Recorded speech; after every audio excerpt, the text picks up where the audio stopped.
Mala Kalbaryo na ang ensayo ni pambansang kamao Manny Pacquiao. Mahigit isang buwan na lang kasi bago ang mega fight nila ni Floyd Mayweather Jr. Mula sa California, saksi si Mark Zambrano. 12 rounds ng punch mitts, heavy bag, speedball at shadow boxing ang ginawa ni Manny Pacquiao sa Wildcard Gym.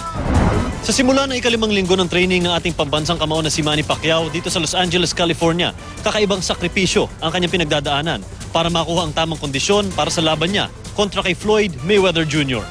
Kailangan pahinga din pero sige, kayod lang hanggat kaya. Pag ininda mo yung pain, pagdating ng laban, ikaw rin magsasuffer. Matinding pagsubok din ang sinuong ni Manny sa morning training.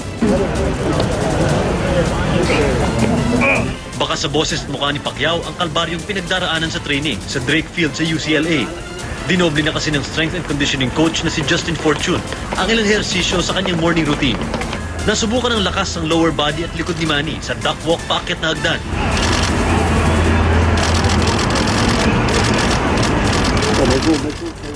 Mas mabilis at doble na din ang total na distansya ng sprints na pinagawa kay Manny. Ayon kay Justin Fortune, simula pa lang ito ng kalbaryong kailangan harapin ni Pacquiao. It's getting close to the fight. So, I just want to see how his wind is.